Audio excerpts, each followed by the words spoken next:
जी को नमस्कार। भाई टीजीटी की काफ़ी सालों बाद भर्ती आई, लेकिन उसमें एक बात आश्चर्यचकित करने वाली है।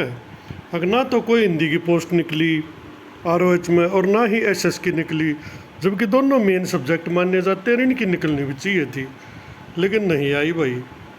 अब हाँ, मेवात में कुछ पोस्ट जो है ना इसकी आई हैं भाई। हिंदी की आई है मेवात में 106 पोस्ट और एसएस की हैं 83। तो भाई कम से कम आरओएच में तो कोई चांस है नहीं हिंदी वाले का रिस्क। लेकिन मेवात कैडर में जो है ना ये पोस्ट भर सकते हैं, इन फार्म भरे जा सकते हैं। तो इसकी बात करते हैं क्वालिफिकेशन की, क्योंकि ये उसमें थी नहीं इसलिए इन पर ध्यान भी गया है यार, ये तो थी नहीं। तो चलो इसकी बात कर लेते हैं भाई। हिंदी के लिए टीजीटी हिंदी के लिए क्या क्वालिफिकेशन आपके पास होनी चाहिए, डिटेल में देखते हैं। BA with at least 50% mark in Hindi, यानी इन्होंने ये कहा है बीए में हिंदी में 50 नंबर होने चाहिए।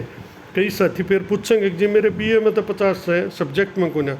भाई इन्होंने चाहे बीए में आपके कम भी हो, लेकिन इन्होंने सब्जेक्ट में मांगे हैं 50% मार्क इन पर्टिकुलर सब्जेक्ट होने चाहिए।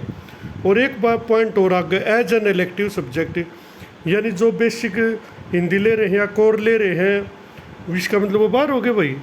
ये इलेक्टिव वाला फंडा नहीं समझ में आता मेरे से, तो ये इलेक्टिव क्यों लिखे हैं बार बार। कई बार 3 ने पहला इंग्लिश की टीजीटी संस्कृत की इस समय अटक रही है और फिर इलेक्टिव लिख दिया भाई। And 2 year diploma in elementary education. अब ये जेबीटी को भाई हर जगह इन्होंने अलाउ कर रखा है टीजीटी पोस्ट पे, लेकिन बीएड में तो शर्त लगाओगे टीचिंग सब्जेक्ट की, जेबीटी में कोई शर्त नहीं भाई। ये देखो, ये बात करने चलो बात कर लेते हैं। बीए में जिसके 50% हिंदी में हर जेबीटी है भाई, वो एलिजिबल हो गया। टीचिंग सब्जेक्ट की कोई शर्त नहीं। क्या इसमें भी तो टीचिंग की कुछ ना कुछ होनी चाहिए, पर जेबीटी में करेंगे क्यों करें, ये विरोधाभास सा। फिर बीएड में क्यों लाओ टीचिंग की, फिर बीएड में भी कॉमन कर दो सबके लिए।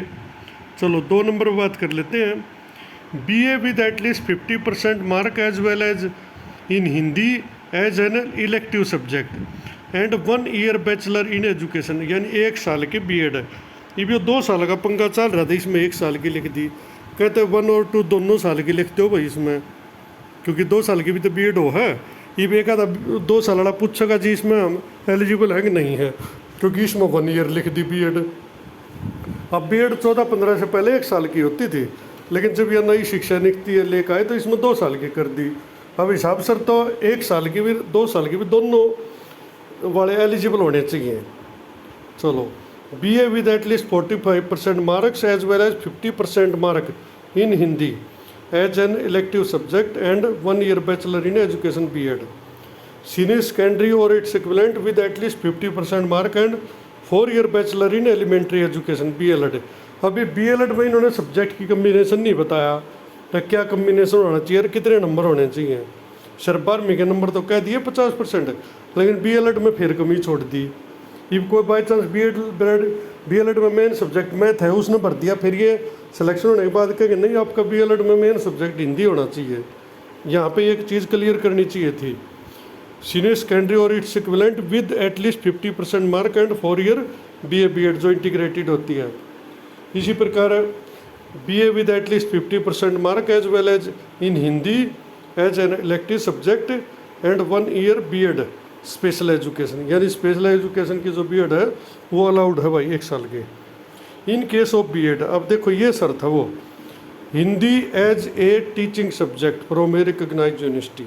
ये कहते हैं कि अगर आपके पास बीएड है तो उसमें हिंदी जो है ना एज ए टीचिंग सब्जेक्ट होनी चाहिए। फिर जेबीटी में तो यह शर्त कौन है भाई, इसका मतलब बीएड वाले ने गुनाह कर दिया, जेबीटी कर लेता तो ठीक था। लॉजिकल बात बताइए है कि नहीं है। अच्छा, अगली है भाई certificate of having qualified Haryana teacher, यानी एस्टेट, या एस्टेट उसके पास होना चाहिए कट ऑफ डेट पे। दूसरी बात कर लेते हैं भाई टीजीटी एसएस की, यानी कि सोशल साइंस की। अच्छा, कैटेगरी नंबर 17 पर है 83 post of TGT social studies Mewat, क्योंकि आरओएच में तो कोई पोस्ट है ही नहीं। इसकी क्वालिफिकेशन देते हैं BA BCom and 2 year diploma in elementary education. भाई बीए कर रहे हो, बीकॉम हो, यहाँ पर नंबर है, कोई शर्त नहीं दी है भाई इसमें। भाई कितने होने चाहिए आगे बताओगे वो अलग बात से। और जेबीटी मतलब BA BCom with at least 50% mark and 1 year यानी 1 साल की बीएड। लेकिन ये बात मैं कंफर्म कर दूं भाई, 1 और 2 साल दोनों बीएड जो है ना लागू होंगी। जिसके पास जोन सी भी हो वो फार्म भर दो। ये जरूरी ना है कि 1 साल की और 2 साल की हो तो वो टाल कर दे, ना भरियो फार्म। या ये नहीं मानना कि तो कोर्ट से मानना पड़ेगा, हालांकि इसमें लिख देते तो अच्छा था। BA BCom with at least 45% marks and 1 year bachelor in education, BEd degree जो बोली जाती है NCT के नियम के अनुसार।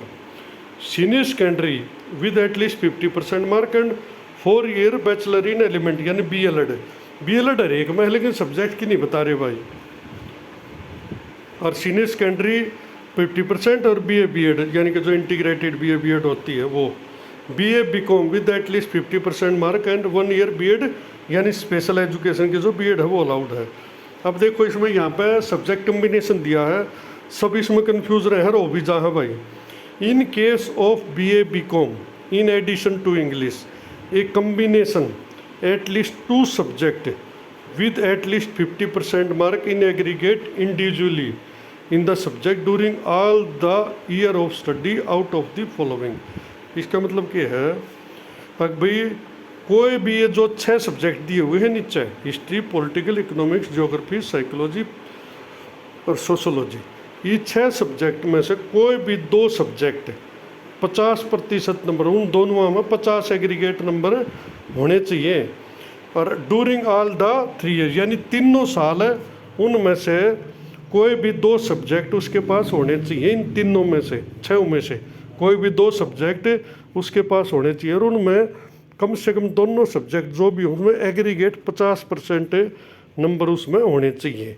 ये का यो मतलब है, मेरे ख्याल में समझ में आ गया होगा भाई।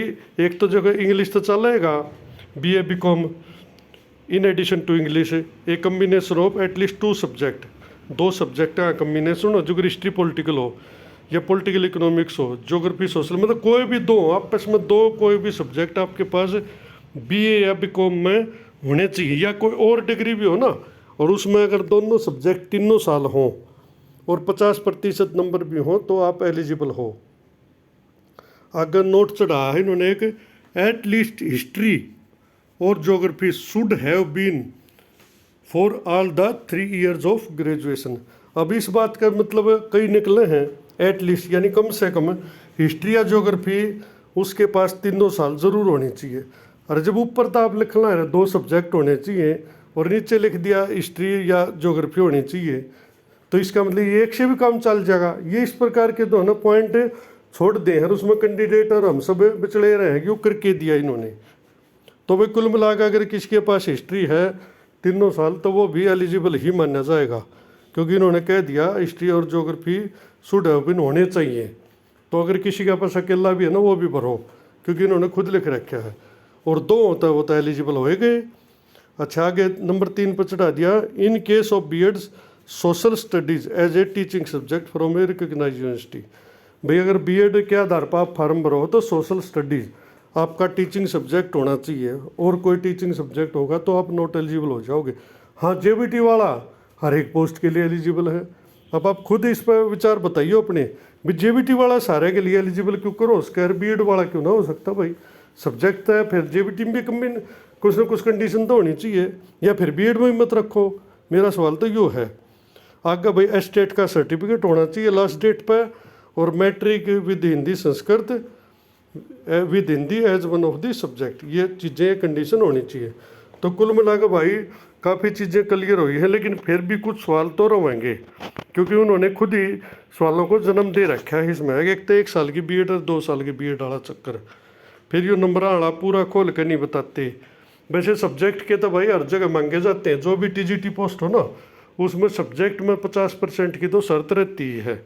ये तो सवाल बेशक मत पूछियो, अगर सब्जेक्ट में अगर 50 से कम है तो वो एलिजिबल नहीं होगा। जर्नल का SC BC को तो देखो 2.5% की छूट है, वो EWS को भी है। अगर वो उस कैटेगरी में आते हैं तो उसकी एक वीडियो मैंने बना रखी है भी, उनको कितने नंबरों की छूट मिलेगी, और एज की भी बना रखी है भाई, एज की कितनी छूट मिलेगी। तो लगभग TGT की मैं सारी वीडियो बनाता रहता हूँ ताकि भाई किसी न किसी का फ़ायदा हो जाए। लेकिन फिर भी कुछ सवाल अगर रह जाते हों तो भाई अपना फार्म तो आप भर दो। देखो उसका तरीका बताऊँ हूँ, फिलहाल कई चीज़ें ऐसी हैं जो किसी को नहीं पता। ये मैंने को मना नहीं पता, मैंने भी नहीं पता भाई, किसी ने भी नहीं पता होता। उसका क्या करो, आप फार्म तो भरो, देखी जाके 150 रुपये लग जाएंगे। और उसके बाद इस संबंध में लेटर लिखो, RTI लिखो, या विभाग से पता करो हाँ भाई मैंने ये एलिजिबिलिटी मेरी बनती है कि नहीं बनती। एक 100 रुपये RTI में लग जाएंगे, उस तक कम से कम आपको तसल्ली हो जाएगी। और बाकी तो देखते हैं भविष्य में क्या होता है। धन्यवाद जी। अगर मेरी बात पसंद आई हो तो वीडियो को लाइक करें और चैनल को सब्सक्राइब जरूर करो, ताकि आने वाली वीडियो का नोटिफिकेशन आपको समय पर मिल सके। धन्यवाद।